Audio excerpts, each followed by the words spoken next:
Catherine Summers, who's been a member for 8 months, thank you very much. We greatly appreciate. Says, Eric, what do you think of the partnership between WWE and TNA? What are you making of that? We haven't talked about that in a while. I'm very interested in it, only because of the business nature of it and the strategic nature of it. That's what I'm most interested in. There is a reason why, and I think I know what it is, or at least one of the reasons why. There's a reason why WWE sees value in this relationship.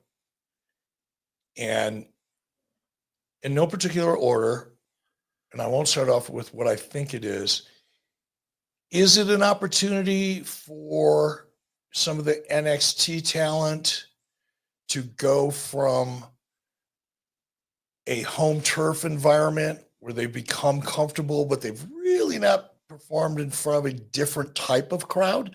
Because crowds have personalities, cities have personalities, regions have personalities, and crowds don't always react the same way to the same thing in different parts of the country.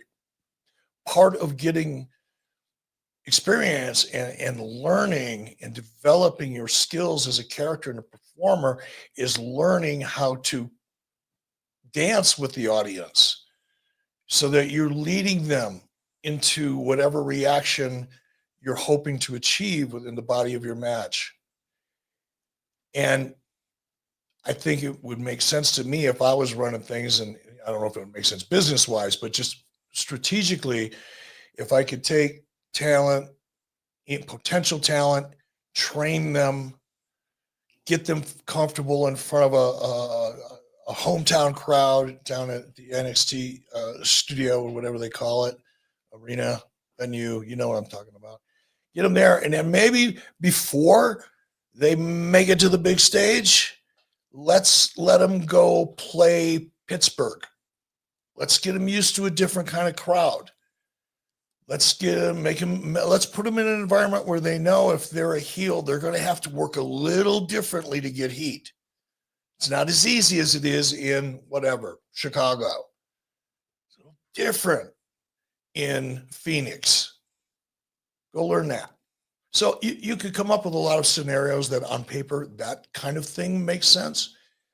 There probably are others, but I think primarily, just remember, MLW sued them and won $20 million.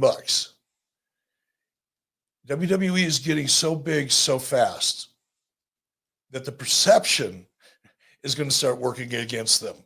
If they do nothing wrong, they're going to be accused of doing all kinds of things wrong because they're going to be so hard to compete with because their tentacles are everywhere. Between their growth and the vertical integration of media companies, it's like that octopus has got his shit all wrapped around a flagpole. I mean, it's that tight. It's really hard to get away from WWE. So I think strategically, if I was them, if I was in the risk analysis department or risk management department, I'd be looking at that most recent judgment and go, okay, we don't want this to happen again. So what are some of the things that we can do proactively to be sure that we're not perceived to be trying to create a monopoly? That's what I would be thinking. I'm not that smart. And if I'm thinking like that, somebody else that's in the business of not getting sued is thinking like that. The Out of Pocket Variety Show has a great question for you, Eric. I think you'll love this one. If you ran things, how would you want Cena to go about his first heel promo? Should he be sarcastic and passive aggressive or lash out and vent? That needs thought to do it justice because it's a really, really good question. But going back to what I said last night and reiterated again here tonight, I'd start out with what could be the most different than narrative and tone that this character, this version of John Cena has. I'd lean into less is more, at least initially. I'd weigh in heavily on kind of mysterious. Don't be definitive. Don't come out and tell me week 1 why. You already left me hanging. You've kind of planted that hook. Leave it in as long as you can. I've been deep sea fishing once, but I don't remember the experience much because I was drinking like a mofo. But basically, when you fish for big fish, you throw your bait out there, you get the bite, you set the hook, right? And then you let them run. You leave that hook in as long as you can because you want to tire that fish out. You don't want it to kill it, but you just want to be able to get that fish where you want it.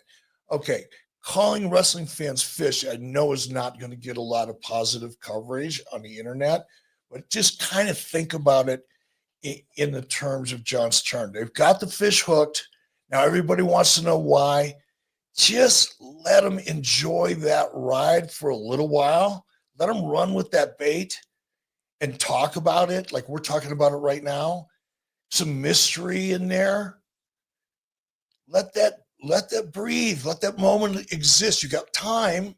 You can always just lay down the law and tell me why you did what you did or what your motivation is. But I think as long as there's kind of a layer or two of mystery surrounding John's motivations and what drew him to this, I think the stronger the story gets. Another comment from Luis Martinez, who says, "Hey Eric, how much longer do you think cable has before it dies? Living in NY, I don't know anyone who has cable anymore. I don't think I do either. I don't think I know a single person who still watches cable television. I mean, what percentage do you think are cutting the cords year over year? When does it just die off?" I don't think it'll die off. I think there's always going to be a market for cable, but I think in 24 months, it's not going to look anything like it looks now. I mean, just look, where's the biggest money in cable television? It's in news.